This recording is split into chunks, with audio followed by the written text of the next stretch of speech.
Okay, so it's Sunday, and we just finished about an hour ago the 2024 Vintage Off-Road Nationals. This is our last day of the event.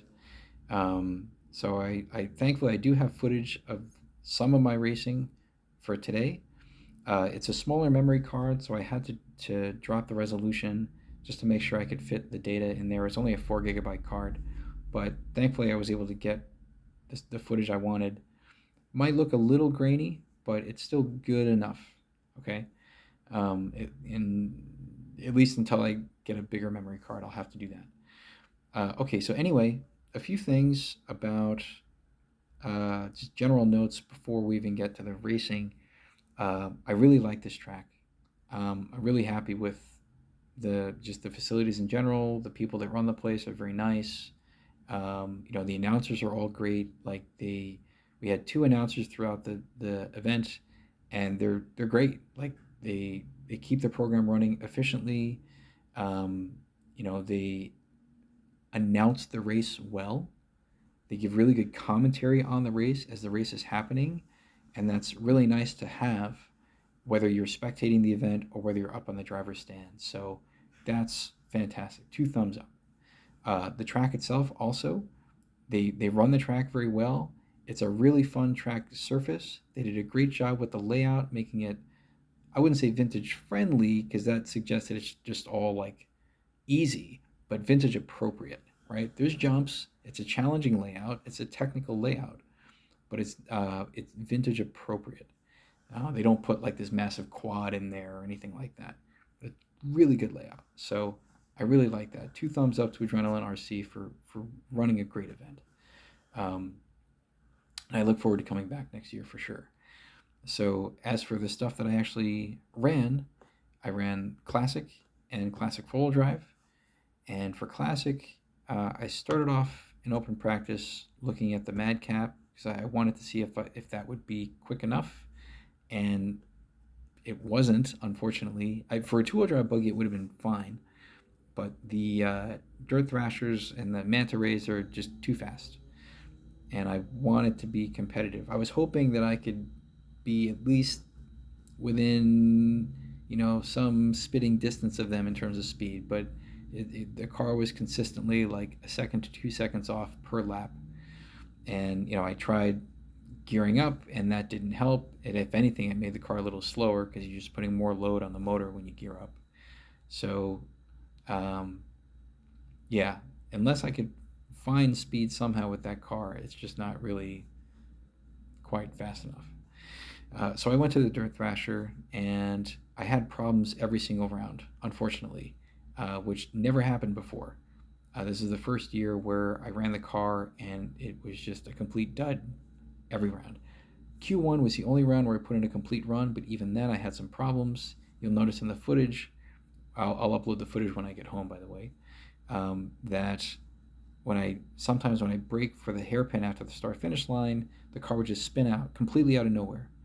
Um, I I couldn't figure out why through Q2 or Q3. It wasn't until before the main that I realized it was the front right universal. The pin was starting to come out, and that was uh, kind of hitting a little bit of the inside of the steering knuckle, and that was causing it to bind up. So when you hit the brakes, it would just like pivot to the right.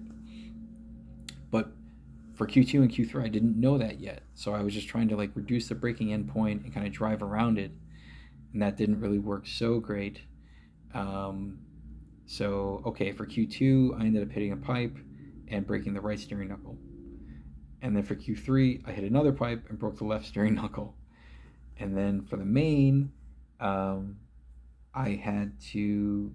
I found that the trim was a little off, so I tried to adjust the trim. I thought I got it right. The race started, and the trim wasn't right. It was drifting off to, I can't remember which direction, but some direction. And I didn't want to stop and play with the trim because that would have cost me time. The race was going on. So I tried to drive through it, and within like 2 laps, I hit a pipe again, and the ball stud that mounts the rear shock on the arm, that stripped out. So I was out of the race. So Classic was a total dud this year. Um, and I don't know. I'm not too upset about that. I still had fun. Um, It's, most of the cars in the A main were Tamiya Manta Rays, which, in some ways, it's both good and bad. Like, it's good because that is the fastest car to run in that class, given what the rules dictate. Um, and as more people run that, you're going to see, a more competitive main. So that's good, for keeping it interesting. But it's also less diversity. It's like, 10 years ago when everybody was running a double X4 in the four-wheel drive buggy class. That gets kind of boring. Um, so I would still bring the Dirt Thrasher next year, but I do also like to try to run different things to prove a point, because that's I just like to poke at people, in that way. So maybe I'll bring the VQS. I didn't bring it this year because I thought the track would be really high grip, and the front, roll center was just is way too low for a high grip track. Maybe on a track like this, it might be okay because it's not that high grip. It might actually be okay. And one guy did actually run a VQS, so I might bring that next year. Okay, so that's classic. For classic four-wheel drive buggy, ran the Cat 2000. The short story, I got TQ and I finished first in the A main. Um, that race was actually more competitive than the four-wheel drive buggy race on Saturday. There were a couple of guys that were not in Saturday's race, that were in Sunday's race, who were really fast. So it was nice to have like a proper four-wheel drive buggy race. And, even though they use 13.5 motors in classic four-wheel drive buggy, it's about as fast, almost exactly as fast as the four-wheel drive buggy race on Saturday with the 10.5 motors, because the track is low grip. So you're not using all of the motor anyway. And, my fastest lap was in the low 21s, with the Cat 2000, and with the X Factory X5 and the Kyosho ZXS Evo, I was in the low 21s, on Saturday. So it doesn't make that much of a difference when the grip isn't like crazy high. Um, so and I got the Cat to a point where it was really driving great. I had to make a few setup changes throughout the different, um, rounds, just to try to find a little bit more grip in the back. By the main, I was able to lock down the rear and make it really nice and stable. And it wasn't, you'll see in the footage on some of the qualifiers, the car wanted to really like step out and the rear is a little squirrely. I was able to fix that for the main. So that's good. Um, and it drove great. I have no complaints about that car. So, having done all of this year, I kind of know what to bring next year, um, because I know what tires to use. I know generally how I want to set up the cars, and basically, most of the cars I ran this year, I'm going to bring back. So, like for two-wheel buggy TRX3, I'm going to bring that back. For stadium truck, the T2, I'm going to bring that back. For classic royal buggy, the Cat 2000, I'm going to bring that back. So at least for those three classes, I know what to bring as like baselines, and then I can run small experiments outside of that. So for two-wheel buggy, I'm looking at I have notes right here. Right now, I'm planning on also bringing the mid-motor double X and the Tekin mid-motor. I think those would be really interesting to try out, because I know the mid-motor double X works well on this track because I ran it on Thursday practice and it was freaking nuts. Really good car. So I just got to get a few more sets of tires for it, and that should be okay. And then the Tekin mid motor, because it's got Hydra drive and it's got the active link suspension, that would just be really interesting to at least try. Um, so I'd like to restrict two-wheel buggy to just those three next year. For stadium truck, maybe the double XT if I can get that ready in time. And it shares common parts with the double X, so I won't have to bring like extra parts bins. That'd be nice. I'm probably gonna leave the Kyosho two-wheel drive stuff at home next year. Like even the stadium trucks, like my Pro XRT is great. The mid-motor Kyosho stadium truck is also great, but I'd have to bring extra parts bins, and that's just more hassle.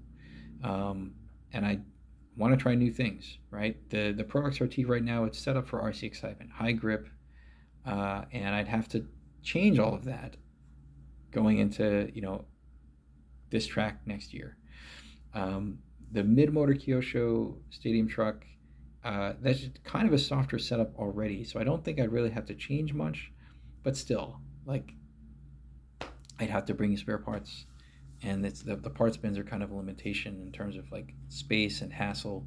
I was going through I had so many stacks of parts bins that I had to bring with me. If I needed a part, I had to dig through a bunch of stuff to get the bin that I needed, and I ended up actually, yeah, it's just a pain.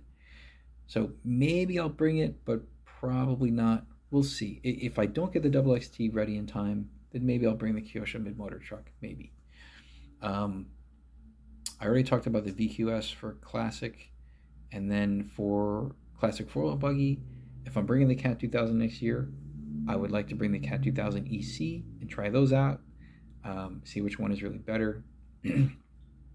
um, I don't think I would bring the Laser ZXR next year.